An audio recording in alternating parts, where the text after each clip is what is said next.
Before the first thunder, before the first drop, before the earth surrendered to judgment, there was a voice, and that voice still echoes. Get ready for a deep journey through one of the most profound chapters of humanity. A true story, weighty, hopeful, and filled with warning for our generation. But before we begin, subscribe now to Deep Bible Chronicles. Here, every biblical story is told with soul, reverence, and purpose. Let's walk together. The story of Noah begins now. Chapter 1. When God is silent. There was a time when the world believed everything was fine. The fields produced, the cities expanded, and people smiled as if life were only about progress. But God was not smiling. The earth was sick, not with hunger or thirst, but with pride, corruption, and violence.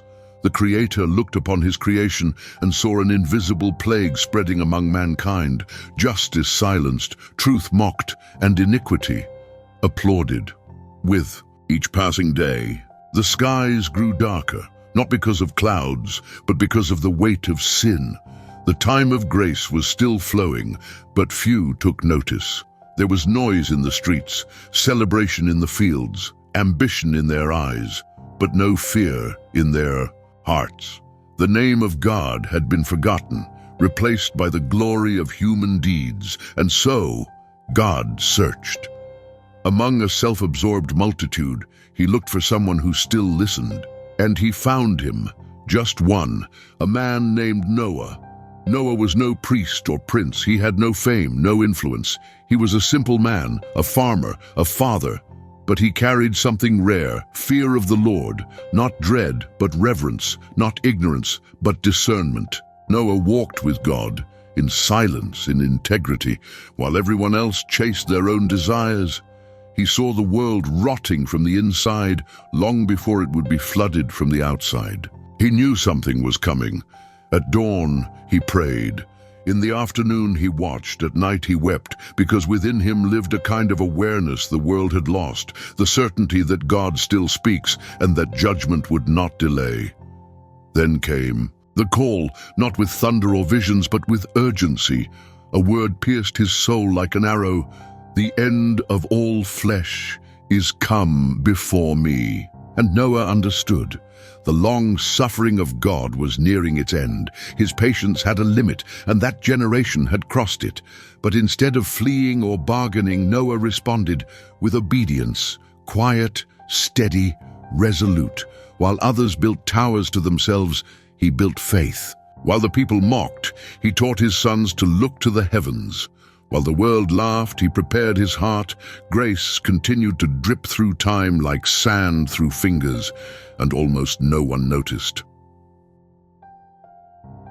Chapter 2. The Man God Chose. The earth was defiled, not just on the surface, but at its core. What came from the hearts of men was evil from the beginning. It was no longer about isolated acts, but about an entire culture shaped by contempt for God. Wickedness had become a way of life, and perversion, a system. Truth was ridiculed, purity, a punchline, compassion, dismissed as weakness. Covenants were broken without remorse. The strong exploited the weak, and the righteous were pushed into silence. Altars were filled with impure blood, temples echoed with the names of foreign gods, and religion was mere performance. And God saw, not just with eyes, but with the broken heart of a betrayed father. He did not ignore injustice. He wasn't deaf to creation's cries. Heaven, once the place of extended mercy, had become a court where judgment was ready. The end of all flesh is come before me. It wasn't just a sentence, it was the close of a cycle and the sign that something new had to be born. But before the flood, God searched for a man, one who still walked against the current, one who hadn't sold out to the system, one who still listened, and he found him. Noah, a common man, no titles, no position, but he lived with a set-apart heart. He wasn't perfect, but he was blameless. Not because he got everything right, but because he walked with God when no one else would. While people built empires, Noah nurtured communion. While pride filled the city squares, he found rest in the words of the Eternal. And then God spoke to him with clarity, with direction, with purpose. Make for yourself an ark. It wasn't a suggestion, it was a calling, a mission impossible in human terms, but perfectly aligned with divine will. Noah didn't ask for signs. He didn't argue. He didn't hesitate. He obeyed. The faith he carried wasn't theory. It was action. It was lumber cut, pitch spread, daily sacrifice to fulfill a plan no one else could see. He knew everything around him would be swept away, friends, landscapes, stories. But he also knew God would preserve the promise. Every strike of the hammer was a declaration.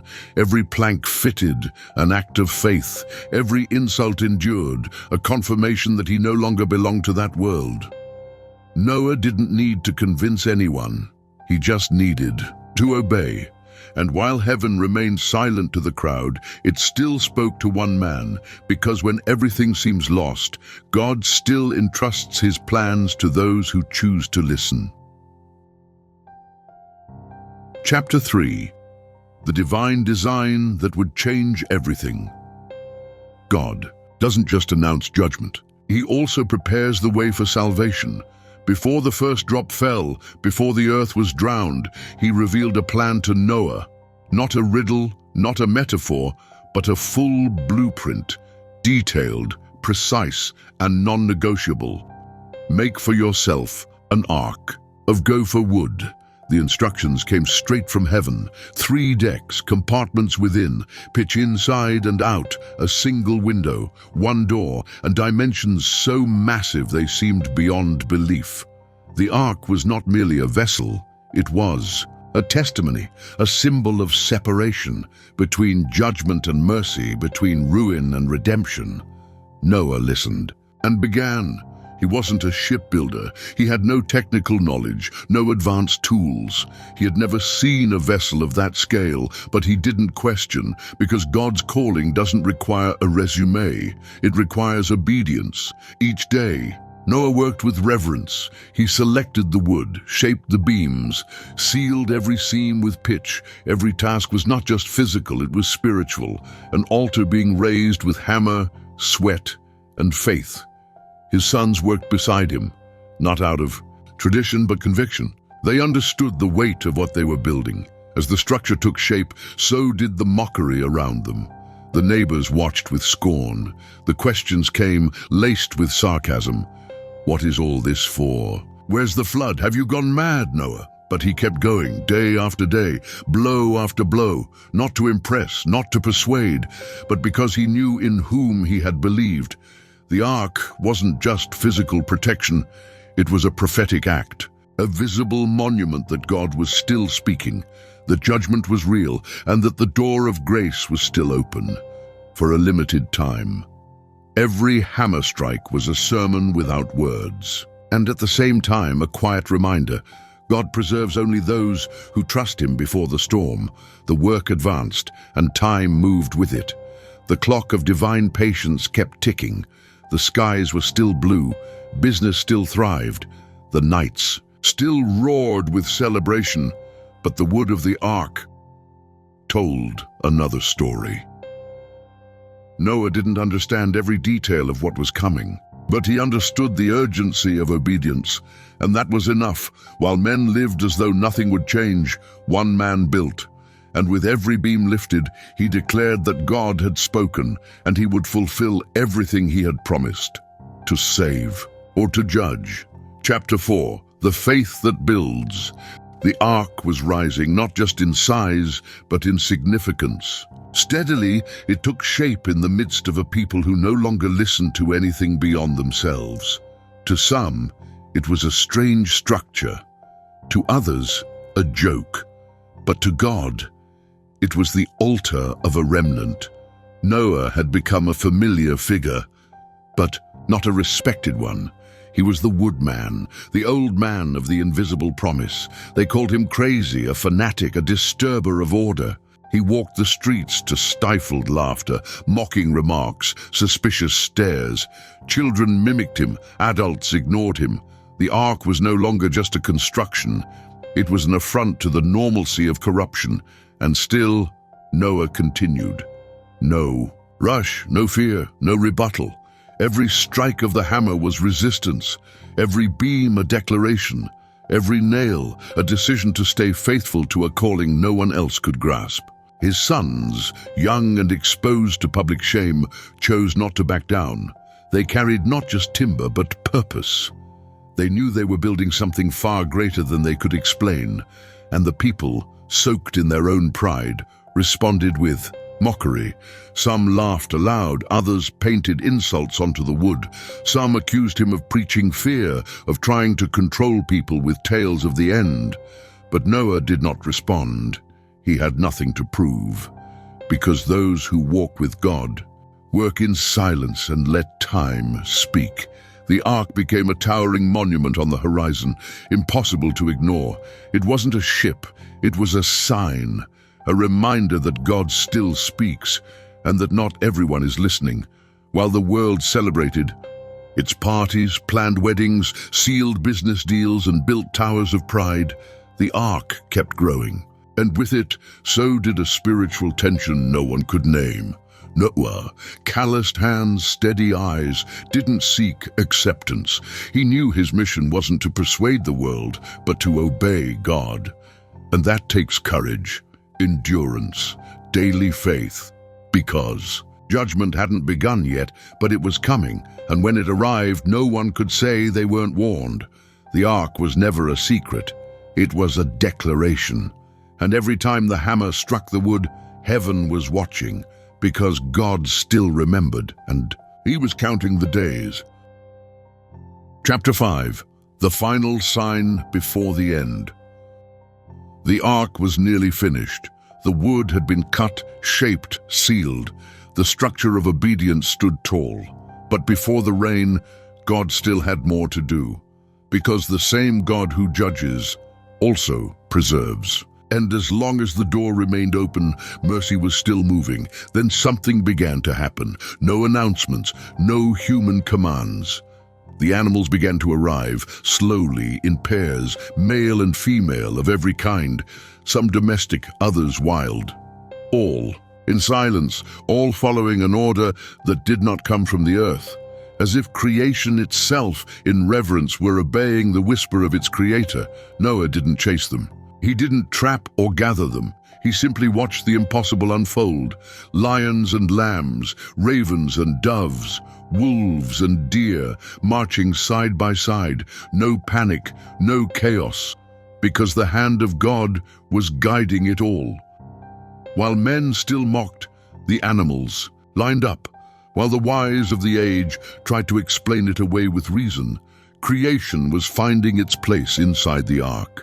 Every compartment was filled with care, each species where it belonged. Noah's sons assisted with reverence. It was as if every movement was choreographed by unseen hands. The crowd, once full of ridicule, now watched in silence. They didn't understand. Some laughed nervously, others stood speechless. But none could deny what they saw. Nature itself, so untamable, now bowed to the command of a God who still reigned. And among the animals, there was a sacred detail. The clean ones came in greater numbers, 7 pairs, because God was not only preserving life, he was preparing worship, the future sacrifices, the continuity of the covenant. Everything unfolded with divine precision. And when the last animal had entered, when the sounds faded and all was in order, Noah turned toward the door. It was large, heavy, but he did not close it. God did, an invisible hand, final, merciful, and just. That was the end of the invitation. The door that had remained open for so many days was now sealed, and no one else would enter. Inside, faith, obedience, protection. Outside, unbelief, contempt, destruction. The sky was still clear. But Noah knew the peace that lingered was not calm. It was warning. the silence before the storm, because when God closes a door, time has already turned. Chapter 6. The day the sky fell. The day came, without spectacle. No thunder tearing the heavens, no cries from above, no earthquakes, just a strange silence, heavy, thick. As if all of creation was holding its breath, waiting for a moment that could no longer be delayed. And then, the first drop, small, alone, then another, and another. At first, it seemed like just a passing rain, something ordinary. Children played. Adults looked up in curiosity and returned to their routines. But inside the ark, Noah stood up. He knew that sound. It wasn't ordinary rain. It was heaven's signature. The signal. The drops became pounding. The ground began to soak. In moments, a dirt turned to mud. Streets became rivers. The water didn't only fall, it surged from below. The fountains of the deep burst open. Water gushed from where stone once stood. It was as if the earth itself was bleeding. Homes began to creak. Roofs collapsed. Animals ran in panic. People screamed. They ran to the ark.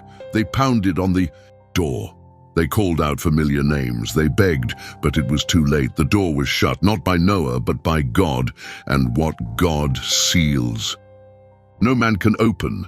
Inside the ark, Noah trembled, not in fear, but in grief.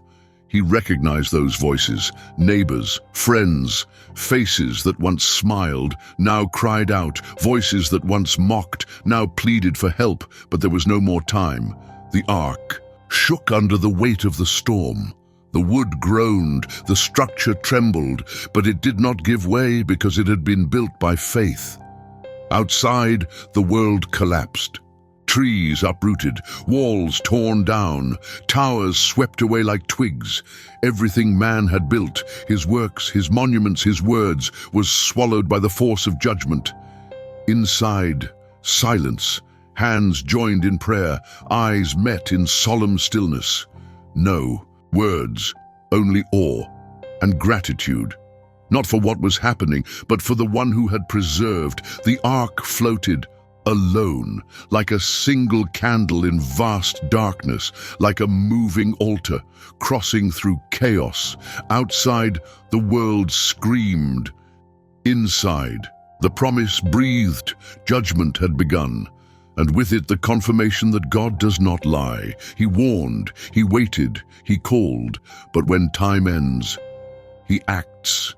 And in that ocean of destruction, one ark stood firm, not by the strength of its wood, but by the faithfulness of the one who said, "Build." Chapter 7. Hope in the midst of chaos. The world had gone silent. The voices had ceased. The streets vanished. Cities were submerged.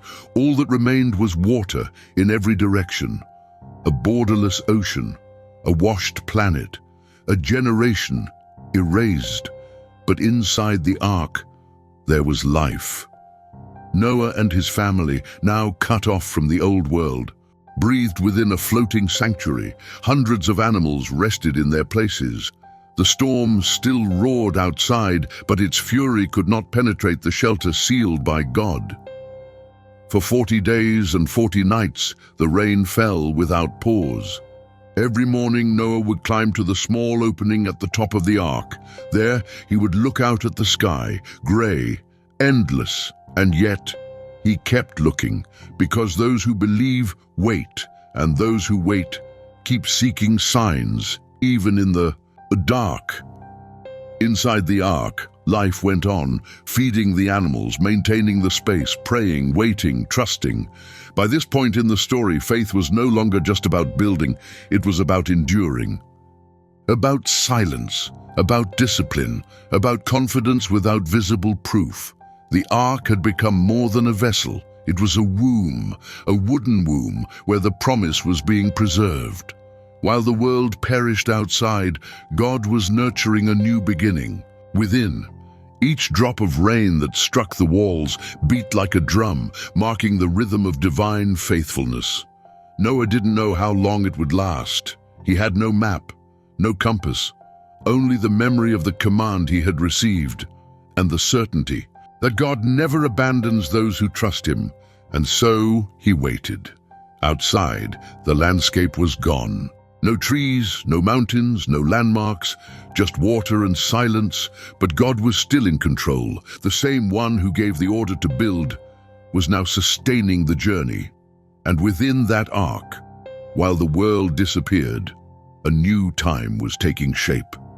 A set-apart people, a preserved altar, a story kept alive, not by the hands of men, but by the covenant of heaven, because true hope doesn't depend on what we see through the window. It is born in the heart of those who remember the voice that told them to enter. Chapter 8. When hope rises from the waters, time moved forward. The storm had ceased, but now the silence was different. No longer the silence of coming judgment, but of a world in transition. The ark still floated, alone, above a formless planet. All that existed was water, no paths, no markers, only the memory of what was, and the hope of what would be. And then God breathed. A wind began to stir the waters. But it wasn't just any wind. It carried direction. It carried purpose. It was the first sign that the new beginning was near. Slowly, the waters began to recede, not in quick waves, but in measured rhythm, because what had been judged in haste would now be restored with care. Inside the ark, Noah waited. There was no rush in his eyes, only patience. The same patience that had built for years now gave him strength to trust for weeks. He wasn't eager to step out. He knew the same hand that had shut the door would open it in the right time. He sent out a raven, then a dove. The dove returned, proof that the earth was not yet ready. More days passed, another attempt, and then a branch, small, simple, but filled with glory. An olive leaf held gently in the beak of a tired bird. It was confirmation that life had survived, that creation had endured. It wasn't just a leaf, it was a sign, proof that the promise hadn't drowned with the old world. God had preserved what was needed to begin again. At last, the ark rested on the mountains of Ararat, on solid ground, on high ground, above the devastation, and still. Noah did not step out. He waited for the word, because those who know God's voice do not move until it speaks. And when God said, "Come out of the ark," Noah descended, not with haste, but with reverence. The sun touched his skin like a seal upon a new season. The earth, still damp, breathed the scent of rebirth. The mountains stood in silence, as if honoring that sacred moment. Noah had left everything he knew behind. And now, facing an empty world, he was called to take the first step of a new story. There was no celebration, no audience, only obedience. And the presence of God. The world was ready to bloom again, and Noah ready to begin. Chapter 9. The New Covenant. Noah stepped onto the earth as one steps onto an altar. He didn't rush to plant. He didn't seek to explore. He wasn't after dominion. His first act wasn't conquest. It was worship. There, on soil still damp, with the memory of judgment, he built an altar to the Lord. He took from the clean animals and offered sacrifices, not out of duty, not out of superstition, but out of gratitude, out of reverence, out of the deep awareness that nothing he had was deserved. It was grace. The smoke rose, and with it, the fragrance of a heart surrendered. God was pleased, not just with the scent, but with the offering, with the devotion. And then he did something that would change history. He made a covenant. Never again will I curse the ground because of man. Never again will I destroy all living things as I have done. It was a pact, sealed not by human strength, but by divine faithfulness. And to ensure it would never be forgotten, he placed a sign in the sky. A bow, a visible reminder set among the clouds. Not mere decoration, not an occasional spectacle, but a mark, an eternal symbol that even after judgment, mercy still triumphs. The rainbow became a witness. Every time it appears, it is as though God himself is saying, I remember, I am still the same, and I am still the God of the promise. This covenant wasn't just with Noah, it was with all creation, with his children, his grandchildren, with every generation to come. And Noah understood. He hadn't merely survived. He had been chosen to carry on. He wasn't just the man of the ark, he was the man of the altar, the first worshipper of a new world, a bridge between what was and what would be. And on that altar, where wood burned and faith rose, God wrote the first lines of a new chapter. Not just of rebirth, but of promise. The earth had been washed, the heavens sealed, and hope restored, because when God begins again, he doesn't return to zero. He begins with grace. Final reflection. The story of Noah is not just an ancient account.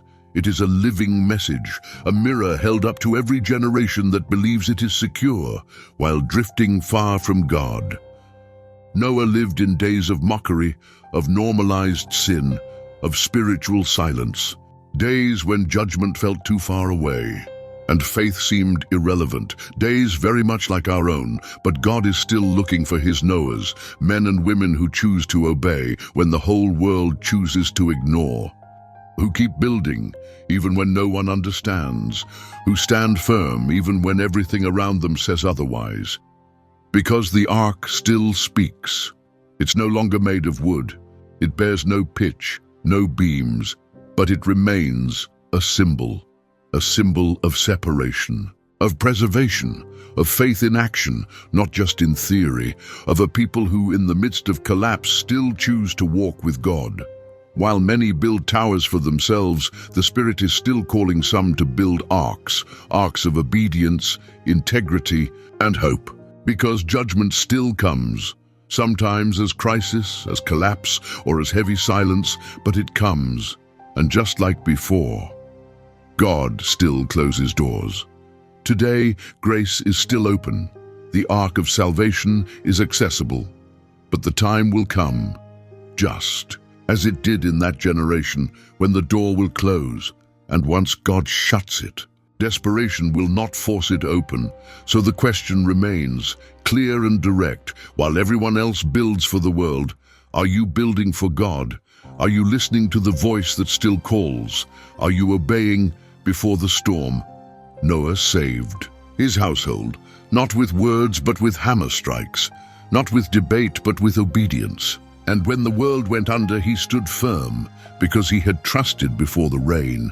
The rainbow still shines across the sky, not just as a phenomenon, but as a reminder that God judges, but also preserves, that he weighs, but also restores, that even when all seems lost, he still protects those who believe. So build, enter, remain, because God still speaks, he still saves, and he still seals covenants with those who fear him.